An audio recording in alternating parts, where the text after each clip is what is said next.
Antes de começar a ministrar a palavra, eu queria fazer uma declaração de fé com você. Queria pedir que você estendesse seus braços assim para o céu, em sinal de rendição total a Jesus Cristo. E que você repetisse essa oração junto comigo. Diga assim: Senhor Jesus, eu marquei um encontro contigo esta manhã. Senhor Jesus, eu abro meu coração para receber tudo aquilo que o Senhor tem para a minha vida, em nome de Jesus. Amém, amém, aleluia. Diga para o irmão que está do seu lado: Deus vai falar contigo hoje. Dá um abraço nele, diga: que bom que você está aqui, que bom que você sentou do meu lado. Que o Senhor possa ministrar na sua vida e no seu coração essa manhã. Pode sentar, querido. É muito bom estarmos juntos na casa de Deus, buscando ao Senhor, estudando a palavra de Deus juntos. E toda vez que eu venho à igreja, eu fico numa grande expectativa do que Deus vai ministrar à minha vida, no meu coração. Quando nós saímos de casa para irmos ao culto, eu creio que temos que ter sempre essa consciência de que estamos sim indo nos encontrar com Jesus. E eu creio que hoje Jesus vai falar ao meu e ao seu coração, e nós vamos sair daqui renovados pela palavra de Deus. Por isso, se você trouxe Bíblia, abra lá em Josué, capítulo 14, versículo 6 em diante. Josué, capítulo 14, versículo 6 em diante. Quem achou, diga amém. Quem não achou, diga misericórdia. Isso, está lá no comecinho da Bíblia, antes de Juízes, você encontra o livro de Josué. Quem não trouxe Bíblia, acompanha aí junto com o irmão que está perto de você. Nós vamos estudar esse texto da palavra de Deus juntos. Diz assim a palavra do Senhor: os homens de Judá vieram a Josué em Gilgal, e Calebe, filho do Quenezeu Jefoné, lhe disse: você sabe o que o Senhor disse a Moisés, homem de Deus, em Cádiz Barneia, sobre mim e sobre você. Eu tinha 40 anos quando Moisés, servo do Senhor, enviou-me de Cádiz Barneia para espionar a terra. Eu lhe dei um relatório digno de confiança, mas os meus irmãos israelitas que foram comigo fizeram o povo desanimar-se de medo. Eu, porém, fui inteiramente fiel ao Senhor meu Deus.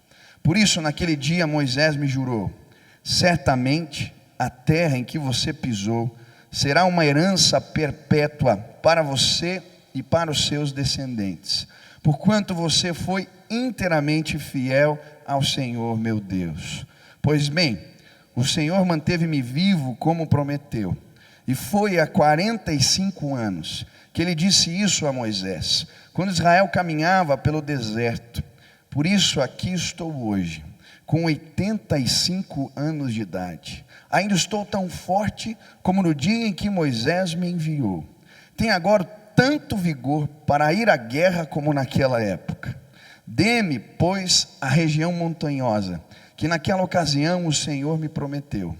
Na época você ficou sabendo que os Enaquins lá viviam com as suas cidades grandes e fortificadas, mas se o Senhor estiver comigo, eu os expulsarei de lá como ele prometeu. Então Josué abençoou Calebe, filho de Jefoné, lhe deu Hebrom por herança. Por isso até hoje Hebrom pertence aos descendentes de Calebe, filho do Quenezeu Jefoné, pois ele foi inteiramente fiel ao Senhor Deus de Israel. Hebrom era chamada Quirite Arba, em homenagem a Arba, o maior dos Enaquins, e a terra teve descanso da guerra. Nesse texto que nós acabamos de ler, a Bíblia nos apresenta Josué fazendo a partilha, a divisão da terra prometida entre as tribos de Israel. Se você ler o capítulo 13 de Josué, você vai ver que a Bíblia vai nos dizer que Josué já estava bastante velho. E ainda existiam muitas terras para serem conquistadas. E por isso Deus fala: Josué, chama o povo, chama os líderes das tribos e divide a terra prometida entre eles. E esse o objetivo do Senhor com essa ordem a Josué, eu creio que era evitar conflitos futuros entre as tribos, brigando por terras depois da morte de Josué, mas também fazer com que o povo continuasse procurando conquistar toda a terra, mesmo depois da morte do seu líder. E é nesse contexto de partilha de terras, de divisão entre as tribos da terra prometida, entre essas estratégias militares que eles estavam aqui agora fazendo para conquistar toda a terra, que aparece Caleb, um senhorzinho de 85 anos. E ele vem diante de Josué, cheio de disposição, cheio de vigor. Quando eu estava lendo esse texto, eu lembrei do Sofonias, né? Cheio de disposição, de vigor. Eu lembro quando nós tínhamos os acampamentos aqui de carnaval, a gente estava brincando na piscina, chegava o Sofonias, mais de 80 anos, e ele ia assim na beiradinha da piscina, virava de costas na borda e dava um mortal de costas. Eu falava: não acredito, é sério isso, eu não consigo fazer isso, e ele tem essa disposição. Caleb era um Sofonias daquele tempo, cheio de disposição, cheio de vigor. E ele chega diante de Josué e fala o que a Bíblia nos apresenta no versículo 12. Ele vai dizer assim: dê-me, pois, a região montanhosa que naquela ocasião o Senhor me prometeu. Na época você ficou sabendo que os Enaquins lá viviam com suas cidades grandes e fortificadas. Mas se o Senhor estiver comigo, eu os expulsarei de lá como ele prometeu. 85 anos, dizendo: Josué, vim me apresentar para a batalha. E mais, me dá a terra dos Enaquins, a terra dos gigantes para conquistar. E quando eu li esse texto, eu fiquei me perguntando: que terra era essa? Que lugar era esse? Quem eram os Enaquins? E a Bíblia, ela vai nos falar a respeito de várias raças de gigantes. Os Rafaíns, os Nefilins, os Enaquins, os filhos de Anar. E a terra que Caleb estava pedindo para conquistar era uma terra dominada por esses gigantes que eram descendentes dos filhos de Anar. E para você ter uma ideia, um desses gigantes se transformou num guerreiro famoso. E por causa da sua fama, da sua habilidade de guerrear, ele deu o nome àquela região, que se chamava Querite Arba. E é esse lugar que Caleb diz: Josué, 85 anos, me dá a terra dos gigantes para conquistar. E eu creio que quando ele pede esse lugar, ele lembra do que ele viu. Essa era a terra que ele tinha ido espiar junto com Josué e mais 10 espias. Quando trouxeram os relatos da terra prometida, quando o povo estava em Cádiz Barneia, e Moisés separou aqueles espias para olharem, averiguarem a terra. E a Bíblia diz que aqueles 10 espias voltaram dizendo que aquela era uma terra terrível, que tinha grandes fortalezas, cidades muradas e gigantes, guerreiros hábeis e fortes, que estariam ali prontos para aniquilar com o povo de Deus. A terra que Caleb está pedindo para conquistar era uma terra cheia de desafios, um lugar difícil de ser conquistado. E eu estava estudando e encontrei alguns documentos arqueológicos de pesquisadores sobre essa região. E eles encontraram ali um cemitério de gigantes e algumas ossadas, ossos imensos. Encontraram um fermo nessa região de 1,20 m. E eles fizeram algumas projeções dizendo que nesse lugar talvez existiram homens com mais de 3 metros de altura. Esses gigantes que ali estavam eram uma espécie de mercenários contratados pelos povos cananeus para lutar em seu favor e guerrear por eles. E quando o povo de Deus conquista essa região de Querite Arba, que depois vira Hebrom, esses homens, eles vão para a Filistéia, vão para cidades filisteias. E provavelmente esses gigantes são os ascendentes de Golias, aquele que enfrentou Davi, que tinha 2,90 metros de altura, tinha uma couraça de 60 quilos, uma armadura de 60 quilos. Eles eram os gigantes ascendentes de Isbi-Benob e de Sad, gigantes que a Bíblia nos apresenta em 2 Samuel, que carregavam lanças com o peso de um tecelão, de um tecelão, que esqueci o nome da palavra lá, para você costurar, tear, né? Como é que chama aquele instrumento que usa para costurar ali? Não lembro. Mas eram lanças pesadíssimas. A Bíblia nos fala em 2 Samuel sobre um gigante que tinha 6 dedos em cada uma das mãos e 6 dedos em cada um dos pés. E a Bíblia diz que os valentes de Davi, que eram uma milícia especial do exército do rei Davi, eles mataram esses gigantes. Mas veja bem, era uma milícia especial. Esse homem era um homem de 85 anos. E chega para Josué e diz: Josué, o Senhor me prometeu essa terra. Me dá a terra dos gigantes para conquistar. O título da mensagem de hoje é Caçadores de Gigantes. Eu queria, em nome de Jesus, desafiar você a derrubar alguns gigantes que existem na sua vida pela fé.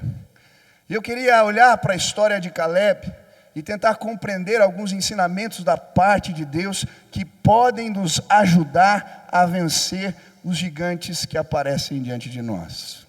Eu creio que todos nós, por vezes na vida, nos deparamos com desafios que são maiores do que nós mesmos. Desafios que parecem intransponíveis. Gigantes que surgem, talvez dentro de casa, talvez na vida financeira. Gigantes que surgem de forma inesperada, com uma enfermidade, com um trauma, com um machucado profundo. Eu não sei quais são os seus gigantes, quais são os desafios que aparecem hoje diante de você, mas eu sei que o Deus em que eu creio, o Deus em que Caleb cria, é maior do que os nossos gigantes. E eu creio que nesse lugar, Deus vai fazer cair por terra, em nome de Jesus, gigantes pela fé. Quantos aqui querem derrubar gigantes pela fé? Levante as mãos. Diga para o irmão que está do seu lado: Deus é contigo. Deus é contigo. Deus vai te dar vitória em nome de Jesus. Eu creio que Deus tem grandes coisas para realizar na nossa igreja e grandes desafios virão durante esse ano. E nós precisamos aprender com esse homem de Deus a como nós podemos conquistar fortalezas e derrubar gigantes pela fé. Primeira lição que a Bíblia me apresenta se encontra no versículo 6 ao 9. E eu creio que a primeira atitude de Caleb que a Bíblia nos apresenta e que o ajudou a derrubar gigantes era manter o foco nas promessas de Deus. Manter o foco nas promessas de Deus. Quando nós desafiamos gigantes, o que a Bíblia quer nos ensinar aqui é aonde nós devemos, para onde nós devemos olhar.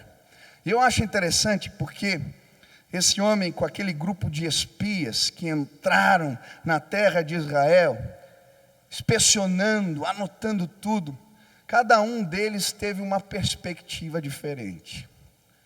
10 ficaram impressionados com o tamanho dos gigantes, com as fortalezas, com o lugar que eles tinham que conquistar. Mas tanto Josué quanto Caleb, eles fizeram algo diferente. Eles conseguiram enxergar ali o lugar da promessa de Deus, de uma terra que emana leite e mel. E por isso, eles trouxeram um cacho de uva, que 2 homens tinham que carregar.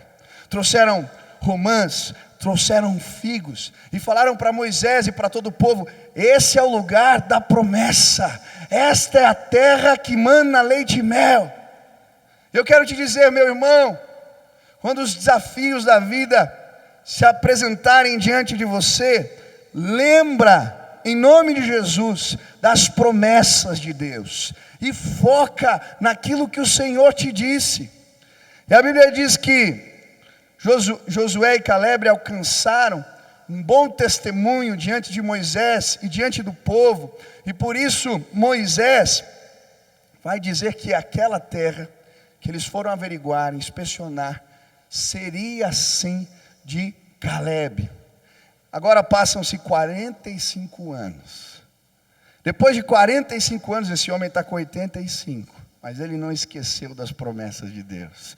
E ele vai lá e fala: Moisés, me dá a terra, Josué, me dá a terra que me pertence. Mas tem muralhas, tem gigantes. Josué, Deus me deu uma promessa há 45 anos atrás.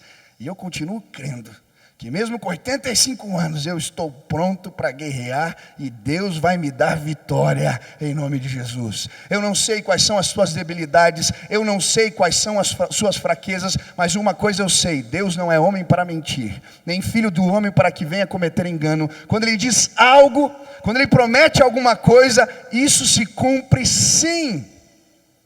E muitas vezes nas nossas vidas a gente esquece. Você está passando por lutas e batalhas, o que Deus te disse? Qual foi a palavra de Jesus? Qual foi a promessa de Deus?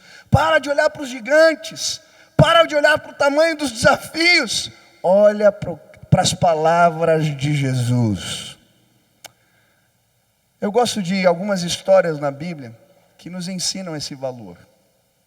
Uma que eu gosto bastante é quando os discípulos estão num barquinho, e a Bíblia diz que uma grande tempestade vem, e Jesus estava dormindo na polpa do barco, ali deitado sobre um travesseiro, e o barco começa a chacoalhar, encher d'água, os discípulos ficam desesperados, e aí eles vão acordar Jesus. Jesus, você não se importa com a gente? Aí está no meio de uma tempestade, o Senhor está aí dormindo. Eu creio que muitos de nós vamos passar por esse conflito do travesseiro de Deus.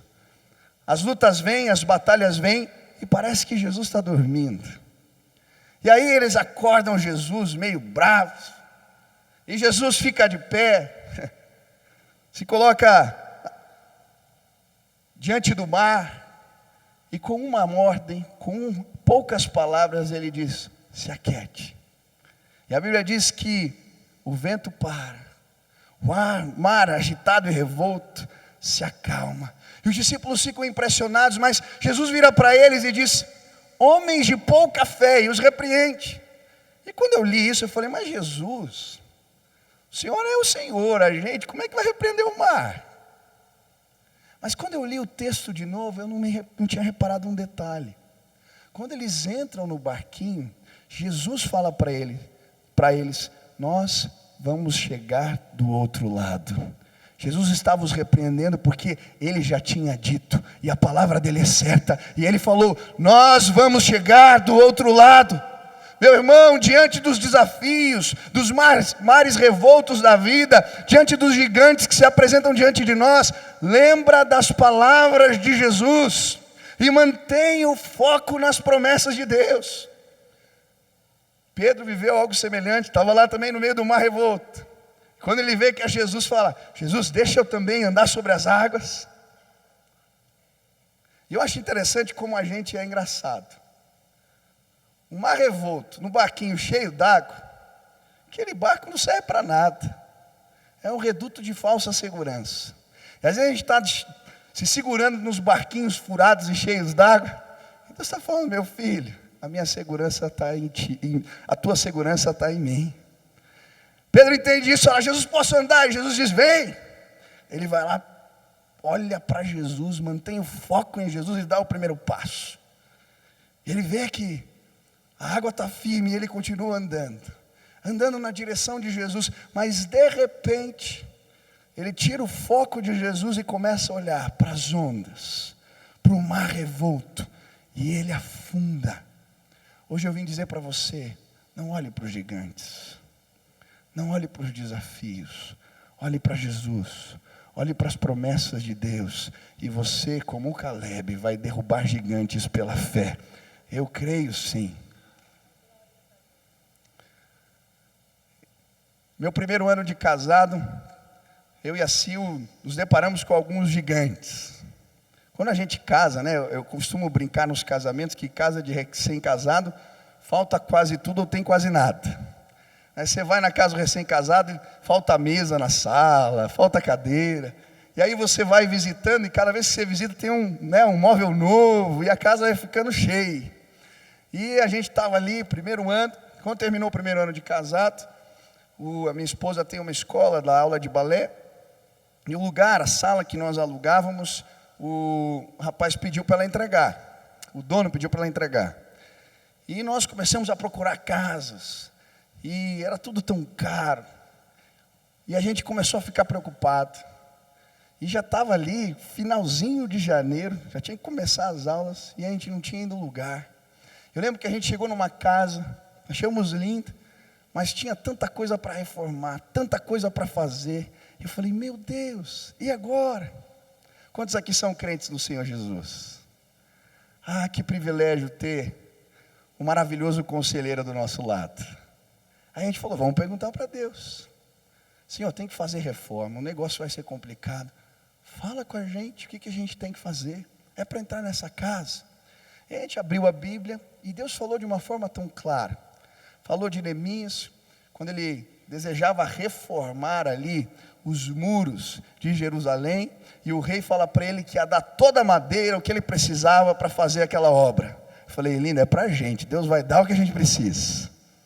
E começamos, entramos pela fé naquela casa, e começamos a fazer as reformas, e quando estava acabando o dinheiro, ela foi fazer o piso das salas, e o piso da sala de balé tem que ser aquela madeira, o negócio todo, piso flutuante, né? E eu estou entendendo de balé até agora, olha só.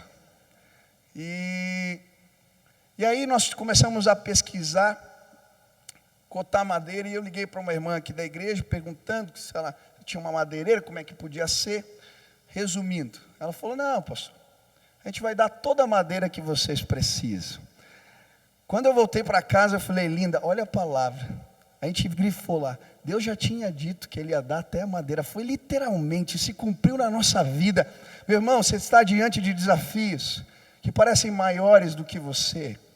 Lembra da promessa de Deus, o que Ele te disse, o que Ele falou, vai se cumprir sim em nome de Jesus, porque o nosso Deus é maior do que os gigantes que aparecem diante de nós. Aleluia! 2 Timóteo capítulo 1, versículo 7 diz, Deus não nos tem dado espírito de covardia, mas de poder, amor e moderação. Nós vamos fazer a obra do Senhor, andando pela fé, e vamos alcançar a vitória em nome de Jesus. Segunda lição, primeira, mantenha o foco nas promessas de Deus. Segundo, lembra do que Deus já fez. Lembra do que Deus já fez. E eu acho bonito porque Caleb vai falar com Josué, e ele começa a dizer para ele, Josué, não sobrou mais ninguém da nossa geração, só nós dois, por causa da promessa que o Senhor nos deu. E ele diz algo que eu acho lindo, que ele disse, Josué, eu tenho ainda o mesmo vigor e a mesma força. Naquele tempo, quando eu tinha 40 anos, e eu fui para a batalha, eu fui guerrear, eu tenho a mesma disposição. Eu creio que ele estava falando aqui de promessas de Deus que se cumpriram. Porque quando o povo caminhava pelo deserto, Deus disse, prometeu ao povo, que as sandálias, as quais eles usavam, não iam se gastar. Nem as roupas, elas iam se manter. E agora, depois de 45 anos, eu creio que Caleb está dizendo para Josué, nós estamos usando ainda aquelas roupas. As promessas de Deus se cumpriram. Ele fez grandes coisas entre nós. Eu quero te dizer, toda vez que uma batalha se apresentar diante de você, em nome de Jesus, lembra do que Deus já fez, e a sua fé vai ser fortalecida em nome de Jesus. Lembra do que Deus já fez. Foi exatamente isso que Davi fez, quando ele viu Golias, o gigante, desafiando o povo de Israel, e ele chega para Saul e fala, eu vim enfrentar esse incircunciso filisteu, acho legal. Eu vim enfrentar. E aí Saul diz para ele: rapaz, mas você não tem habilidade. Ele é um guerreiro experiente, você é só um menino, um garoto. Saul tenta até emprestar a armadura dele. Davi mal consegue andar, fala: não dá, esse negócio não dá. Mas como é que você vai lutar? E ele começa a contar as histórias do que Deus já tinha feito. Saul, rei Saul, eu estava lá cuidando das ovelhas do meu pai, e veio um urso, e veio um leão, mas Deus me livrou das garras do urso, e das garras do leão, Ele vai me livrar das mãos desse incircunciso filisteu, porque eu estou indo em nome do Senhor dos exércitos, aleluia. Quando as batalhas e gigantes se levantarem diante de você, meu irmão, lembra dos milagres de Deus, lembra do que Deus já fez. Foi exatamente isso que Moisés fez, quando o povo está no vale de Refidim, se preparando para a batalha contra os amalequitas. Josué está preparando o exército, e Moisés chama Josué e lhe diz: Josué, leva o povo para o campo de batalha, e eu vou subir essa montanha, e o bordão de Deus estará na minha mão. E quando eu li esse texto a primeira vez, eu falei: mas o que Moisés está dizendo para Josué? Aquela não era uma varinha de condão, não era uma varinha mágica. Por que ele está dizendo? Fez questão de enfatizar: eu vou subir a montanha e o bordão de Deus estará nas minhas mãos. Sabe por quê? Eu creio que por vezes o povo ia estar no meio da batalha, e eles iam olhar para cima e ver aquele homem com o bordão de Deus, e aquele bordão era um sinal das maravilhas que Deus havia feito no meio do povo. Foi com aquele bordão que Moisés enfrentou o faraó, e aquele bordão virou uma serpente. Foi com aquele bordão que ele tocou as águas do Nilo, e elas se transformaram em sangue. Foi com aquele bordão que ele ergueu os braços e viu Deus abrindo o mar. Aquele bordão era um sinal que fazia o povo lembrar do que Deus já havia feito, e aquilo poderia fortalecer a fé daquela gente. Meu irmão, quantos aqui já experimentaram a fidelidade de Deus nas suas vidas? Tem histórias do cuidado de Deus. Você está passando por lutas e aflições, lembra do que Deus já fez. Não é à toa que Jeremias, quando está numa situação super complicada, o povo tinha sido exilado, ele viu o parente indo embora, gente morrendo, ele começa a dizer: Senhor, eu quero trazer à memória aquilo que me traz esperança. Lembra do que Deus já fez. Eu tenho algumas histórias que eu sempre me recordo. Eu gosto de lembrar do que Deus já fez em momentos diferentes da minha vida. Toda vez que estou vivendo uma crise ou batalha financeira, eu lembro que quando eu era adolescente, uma vez nós fomos fazer uma viagem missionária, todo moleque assim, a gente fez uma viagem missionária, levamos alimento num lugar que era mais carente, ministramos a palavra, e não fizemos as contas direito. E na hora de voltar da viagem missionária, faltou dinheiro para pagar o ônibus, o motorista do ônibus. E aí a gente fez as contas, começamos a juntar a grana, e faltava R$50. Naquela época, para um monte de adolescente, era uma grana assim, violenta. E aí, o que a gente faz? E naquele ímpeto, eu tinha acabado de me converter.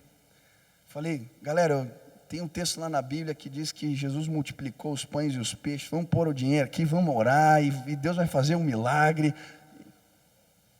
Não dá certo a gente fazer obra missionária e dar calote no motorista. A gente fez uma rodinha no meio do ônibus e começamos a orar. Até hoje, eu não sei explicar o que aconteceu. Eu sei que quando nós terminamos de orar e fomos contar o dinheiro, não faltava mais R$50, faltava só 10. E aí um menino falou: R$10 eu tenho inteiro. Olha que safado, a gente passando dificuldade, ele guardando dinheiro. Eu não sei se Deus multiplicou o dinheiro, se Ele mandou, eu não sei o que aconteceu. Alguns falam para mim: pastor, empresta essa tua Bíblia aí. Eu falo: essa não, estou brincando. Mas Deus é poderoso. E toda vez que eu estou passando uma crise assim, eu falo: Senhor, eu sei que o Senhor é poderoso. Eu sei que o Senhor pode fazer milagres. Eu era adolescente e vi lá a tua fidelidade na minha vida. Eu lembro quando eu estava tomando banho, um dia desesperado, angustiado, os meus pais estavam doentes, eu estava passando crises pesadas no meu coração, e eu entrei chorando no chuveiro. E eu falei assim: Jesus, se o Senhor me ama, se o Senhor está ouvindo mesmo a minha oração, me dá um sinalzinho do teu amor. Fechei o chuveiro.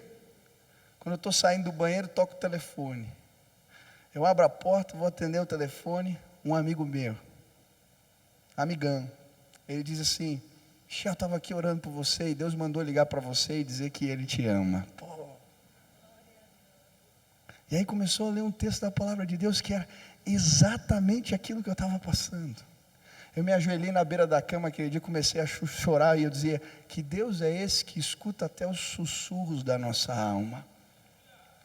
Você tem histórias. Eu sei que aqui no meio do povo de Deus tem histórias tão lindas, mais lindas do que essa, da fidelidade, do cuidado de Deus. Gigantes estão surgindo, tempestades, ventos fortes. Lembra do que Deus já fez, e a sua fé será fortalecida em nome de Jesus. E a Bíblia continua. Terceira lição. Quantos aqui querem derrubar gigantes pela fé? Mantenha-se inteiramente fiel ao Senhor. Diga para o irmão que está ao teu lado: mantenha-se inteiramente fiel ao Senhor. E eu acho interessante que isso que eu acabei de dizer aparece 3 vezes nesse texto. No versículo 8, a Bíblia vai dizer assim, o próprio Caleb está falando a respeito de si mesmo: eu fui inteiramente fiel ao Senhor meu Deus. No versículo 9, ele vai dizer que Moisés fala sobre ele: porquanto você foi inteiramente fiel ao Senhor, ao meu Deus. E no fim, no versículo 14, Josué vai falar isso: por isso até hoje Hebrom pertence aos descendentes de Caleb, filho do quenezeu Jefonel, pois ele foi inteiramente fiel ao Senhor. Eu creio que existem gigantes na nossa vida que derrubamos por causa da intervenção de Deus em resposta à nossa fidelidade para com Ele. Existem gigantes que Deus derruba para nós em resposta à nossa fidelidade para com Ele. E são vários os textos da palavra de Deus que nos ensinam isso. Por exemplo, um salmo que eu acho lindo é o Salmo 1. Ele vai dizer: bem-aventurado o homem que não anda no conselho dos ímpios, nem se detém no caminho dos pecadores, nem se assenta à roda dos escarnecedores. Antes o seu prazer está na lei do Senhor, e nela medita de dia e de noite. Agora presta atenção: ele será como árvore plantada junto às correntes de água, que no devido tempo dá o seu fruto, e cujas folhagens não murcham. Tudo que ele fizer prosperará. Aleluia. Promessa de Deus. Salmo 128, eu gosto desse salmo porque ele diz: o homem que teme ao Senhor será feliz, e Deus recompensará o esforço do seu trabalho. E aí ele fala de outras promessas, ele diz: a sua mulher será como uma oliveira frutífera dentro de sua casa, os seus filhos sentarão ao redor de sua mesa. E no final do capítulo ele vai dizer: e ele verá os filhos dos seus filhos. Aleluia. Existem promessas que Deus reservou àqueles que são fiéis ao Senhor. E eu quero dizer em nome de Jesus, meu irmão, para de justificar os teus pecados por conta dos gigantes que se apresentam diante de você. Muitas vezes a gente faz isso. É a menina que está em um namoro, que sabe que não tem a bênção de Deus, Mas como ela está tanto tempo sozinha, esse gigante da solidão apareceu, aquilo acaba justificando o seu pecado. É o irmão que aceita o emprego, o qual ele tem que fazer coisas com as quais ele não concorda, que não tem a ver com os princípios e valores do Senhor, porque ele está precisando do dinheiro. Muitas vezes, por causa dos gigantes que se apresentam diante de nós, nós negociamos a nossa fidelidade com Deus e a gente perde bênçãos. Deixa eu dizer por quê. O crente fiel experimenta milagre que vem da parte do Senhor e tem história para contar, porque Deus derruba os gigantes se permanecermos inteiramente fiéis ao Senhor. Eu não sei o que Deus está lhe dizendo, eu não sei quais são os gigantes que se apresentam diante de você, mas eu vim aqui para te dizer, meu irmão, existem promessas já escritas aqui na palavra de Deus, que Ele recompensa aqueles que se mantêm fiéis. Se mantenha fiel, se mantenha inteiramente fiel, e você vai ver gigantes caírem pela fé. Última lição: tome iniciativas que evidenciem a sua fé. E eu acho bonito essa história, porque Deus deu uma promessa, Deus falou para Caleb que ia lhe dar a terra, que ia o abençoar, mas Caleb, crendo nisso, tomou uma iniciativa. E ele foi falar com Josué: Josué, Deus já me prometeu, por isso eu vim aqui reivindicar a terra que Ele me prometeu. Me dá a terra dos gigantes para conquistar. Muitas vezes nós ouvimos a palavra, ouvimos a ordem de Deus, mas isso não se transforma em iniciativas de fé. Eu creio que Davi, quando foi enfrentar o gigante Golias, ele foi porque acreditava que ele ia em nome do Senhor dos Exércitos. Ele teve fé e sabia que o Senhor o iria livrar, mas ele tomou uma iniciativa de fé. Falou: Saul, eu estou aqui, eu vim lutar contra esse incircunciso filisteu, eu estou aqui, vim me apresentar para a guerra. E muitas vezes Deus fala com a gente, Ele dá promessas, e a gente perde as oportunidades de Deus na nossa vida. E eu acho interessante porque aconteceu isso com o povo de Israel. Deus deu uma promessa que eles iam alcançar a terra prometida. Em pouco tempo, pouco mais de 2 anos, eles chegam ao lugar.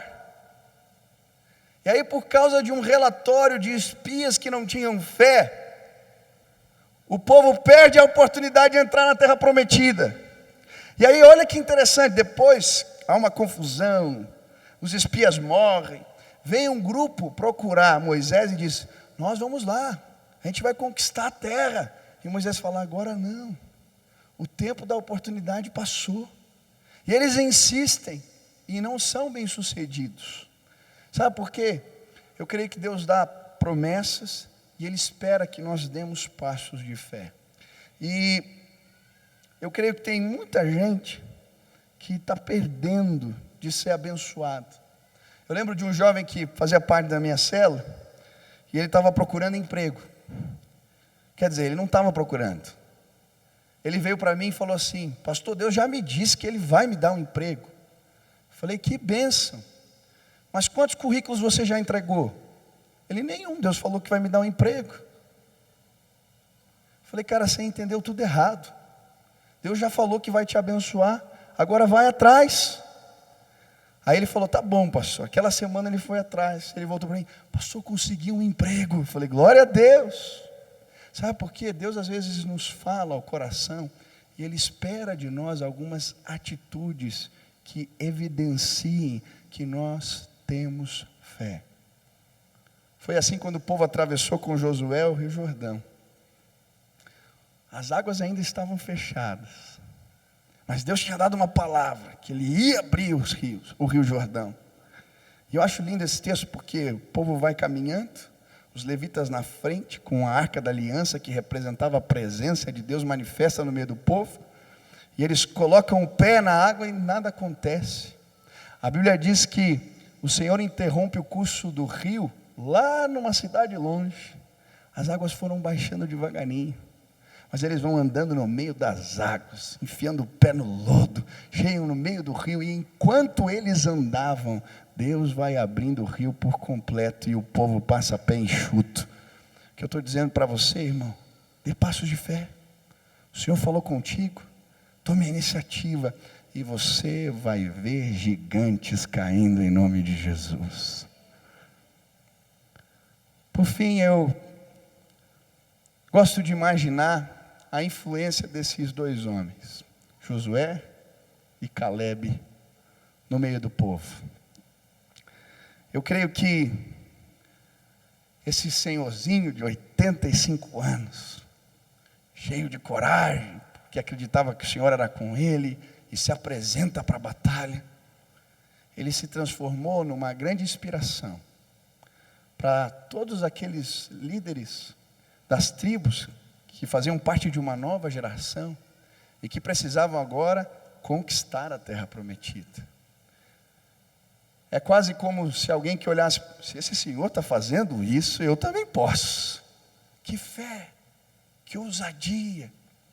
Eu creio que aqui no nosso meio Deus tem levantado irmãos e irmãs ao longo da história desta igreja que tem sido inspiração de fé para nós, a geração mais jovem. Quantos aqui já fazem parte dessa igreja há mais de 30 anos? Levantem as mãos. Olha quantos irmãos, levantem as mãos bem alto, olha só. Alguns desses irmãos que estão aqui foram inspiração de fé para mim. Assim como eu fico imaginando os mais novos olhando para Caleb, muitos dos irmãos aqui não fazem ideia, mas já ministraram na minha vida. E eu creio que quando a gente tem fé e enfrenta gigantes pela fé, a gente torna-se inspiração para os mais novos. Eu lembro que eu gostava de vir aqui almoçar, quase sempre almoço aqui na igreja, e o seu Temístocles, quantos lembram do seu Temístocles? O seu Temístocles, ele tinha o costume de vir aqui à igreja almoçar, quase todo dia ele vinha. E às vezes, quando eu chegava aqui, ele sentava na minha mesa, porque ele gostava de ficar discutindo a Bíblia e tal, e ele às vezes me contava algumas histórias. E eu lembro de uma história que ele me contou, que me inspirou demais, quando os irmãos compraram o terreno aqui da igreja e precisavam pagar a construção ali do ginásio, que a gente se reúne com os jovens. Ele dizendo que eles fizeram conta errada, faltou um zero na conta, e que o pastor na época desafiou aos membros da igreja a darem um salário inteiro para pagarem a obra da construção. E ele falou, olha, eu dei o meu salário, os meus amigos, um monte de irmão, a gente deu porque a gente queria ver essa obra completada. Aleluia! Gente que é inspiração de fé. Eu lembro de ir nas férias, normalmente em janeiro, no verão eu passava as férias na casa do Sofonias e da Janeti. E como era gostoso. Primeiro porque eles são pessoas maravilhosas. E a família toda. Mas uma coisa que me inspirou, eu lembro, eu era moleque, tinha 8, 9 anos, mas quando chegava domingo, a gente estava de férias, mas eles reuniam os irmãos da igreja que estavam espalhados no litoral e convidavam para ir para sua casa para fazerem o culto dominical. E aí eu lembro do vô Sofo explicando, olha, hoje é domingo, é dia do Senhor, a gente brinca, todos esses dias estamos de férias, mas no dia do Senhor a gente se reúne para buscar a Deus juntos. E eu lembro que isso ficou gravado aqui na minha cabeça, é dia do Senhor. É dia de buscar Deus, 6 a gente brinca, 6 a gente trabalha, mas 1 a gente separa para Deus. Eu lembro de uma reunião que eu vim aqui da terceira idade, e eles estavam falando sobre os grupos da mocidade na época, e que tinham responsabilidades por pontos de pregação na cidade. E esses pontos de pregação viraram as igrejas que nós temos hoje aqui. E aí um dizia, eu era do grupo que plantou a igreja do Bacaxeri, eu era do grupo que plantou a igreja da Alameda, eu era do grupo que plantou a igreja do Prado. E eu falei, meu Deus, essas igrejas eles plantaram, isso me inspira. Eu lembro de um irmão aqui, o seu Humberto, que um dia entrou na minha sala com os olhos cheios de lágrimas, fazia um trabalho missionário numa das favelas daqui de Curitiba, falou, pastor, leva os meninos no acampamento, eles não têm dinheiro, mas Deus falou que é para eles irem. Aí, fazer o que o seu Humberto estava pedindo? Levei os meninos. Quando eu chego no quarto, os meninos vão se apresentar, falei, vamos fazer devocional, mas antes cada um fala o seu nome. O pessoal foi se apresentando, desce um rapaz forte, da cama, negão, assim, ele diz, meu nome é Urso, aquele ali é o Tuiuiu, o Pudim, o Estrela e o House. Falei, legal. Falou, nós somos do projeto de escoteiros que o seu Humberto realiza lá na vila onde a gente mora. Eu falei, que bom, sejam bem-vindos, dei um abraço nos meninos. E eles ficaram o acampamento todo. Eu lembro que aquela noite terminei a devocional. Antes de terminar a devocional, o Urso levanta a mão assim e fala, pastor, queria te pedir autorização para lhe chamar de chefe. Eu falei, de chefe? Por quê? Não, é que lá nos escoteiros o seu Humberto nos ensinou que é chamar os nossos líderes de chefe. Eu falei, tá bom, me chama como você quiser. E aí pus a galera para dormir. Não sei quantos já trabalharam em acampamento de adolescentes aqui. Meu irmão, na hora de dormir, você quer provar o fruto do Espírito, paciência, longanimidade, domínio próprio. Trabalha no retiro de adolescentes. E aí começa travesseiro um para o lado, uma bagunça, não para de falar, e risada e tal. Meu Deus, você pede uma vez, pede a segunda. E aí eu estava no meio dessa provação, e o Urso desce da cama e diz, pessoal, o chefe mandou todo mundo ficar quieto aqui. Se vocês não ficarem quietos agora e tratarem de dormir, vocês vão se ver comigo amanhã.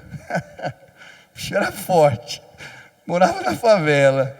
Fazia parte do esquema de tráfico. Todo mundo dormiu na hora. Vamos, maravilha. Falei, esse negócio de chefe dá certo. E aí a gente teve um retiro. Estrela, Pudim, Tuiuiu, House participavam de tudo. Eu nunca vou me esquecer, no culto da fogueira que a gente estava fazendo ali. E eu estava pregando, ministrando, de repente eu escuto um sussurro. Ô chefe, que foi os... Posso dar um testemunho? Falei, mas agora? Posso dar um testemunho? Falei, pode.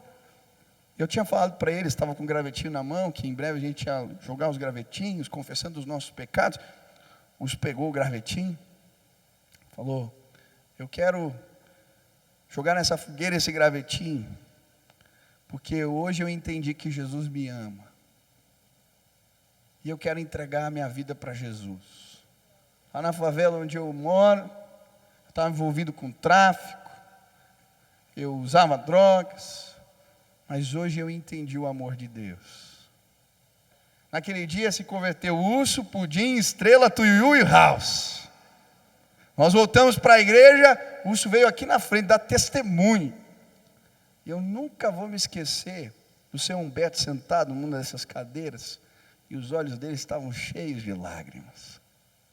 Quando terminou o culto, ele não se cabia em si, ele veio abraçar aqueles meninos, colocou eles numa Kombi, levou para casa cada um deles. Eu também lembro no dia que eu batizei, o Urso e o Estrela. O seu Humberto estava aqui, chorando de novo. E sabe, o tempo se passou. Esses dias eu estava no culto, chegou 3 meninos, 3 marmanjos, o Urso aqui da igreja, mas os outros eu nunca mais tinha visto. Pastor, lembra da gente? Eu falei, não lembro, não vou mentir. Ele falou, eu sou Estrela, aquele ali é o Pudim, esse é o Tuiuiu. A gente só veio dizer para você que a gente continua crente. A gente não vem aqui porque é longe, mas a gente vai na igreja lá na nossa comunidade. Aleluia. Louvado seja Deus pela vida do seu Humberto e de tantos outros irmãos nessa igreja que me inspiram a ter fé, e que não importa a idade, se a gente confiar em Deus, a gente pode ser usado pelo Senhor, desde as crianças aos mais velhos. nós vamos derrubar sim gigantes pela fé. Eu não sei o que Deus falou contigo hoje, mas se o Espírito tocou teu coração de alguma maneira, e você quer derrubar gigantes pela fé, onde você está, fica de pé, vamos orar juntos. E nós vamos nos preparar assim para a celebração também da ceia em breve. Mas fique de pé se você quer apresentar o teu gigante agora para Deus. Fala: Senhor, eu preciso da tua intervenção na minha vida. Eu preciso do teu cuidado. Eu preciso desse entusiasmo, desse vigor que vem da parte de Deus e que nos ajuda a vencermos gigantes pela fé. Baixa tua cabeça, fecha os teus olhos. Eu quero que você visualize agora a situação que tem roubado a tua paz, o desafio que parece ser maior do que você. Quero que você enxergue isso agora. E nós vamos orar. E antes de orar, eu quero te falar em nome de Jesus. Lembra das promessas de Deus. Lembra do que Deus já fez. Se mantenha fiel ao Senhor. Tome iniciativas, dê passos de fé. E as tuas histórias, os gigantes que você derrubou, vão se transformar em inspiração para os outros. Pai querido, eu quero colocar diante de Ti cada um de nós que aqui viemos. A história de Caleb me inspira, nos inspira. Um senhor de 85 anos que diz: eu vou para a batalha. E diz mais: me dá a terra dos gigantes para conquistar. Senhor, em nome de Jesus, eu quero pedir que o Senhor nos ajude a não ter medo dos desafios que aparecem diante de nós. Pelo contrário, que a força que vem de Deus, que a confiança nas promessas, nas palavras do Senhor tomem conta do nosso coração. Que a gente possa manter o foco em Jesus e lembrar das tuas promessas e ver gigantes caindo na nossa frente, dia após dia, pela presença de Deus que age em nós. Senhor, eu não sei quais são os gigantes que meus irmãos aqui visualizaram. Alguns estão sofrendo, Deus, estão se sentindo em meio a tempestades. Mas eu quero pedir agora, Espírito Santo de Deus, revigora, fortalece os teus servos, e que eles possam enxergar com os olhos da fé, assim como Eliseu, que diante de um exército inimigo conseguia vislumbrar as miríades e miríades de anjos que lutavam a seu favor. Abre os nossos olhos para que possamos ver a tua intervenção, o teu cuidado, o teu poder derramado sobre nós. Age em nosso meio, Pai, faz milagres e maravilhas entre nós. Nos ajuda a derrubar gigantes pela fé, em nome de Jesus. Amém. Amém.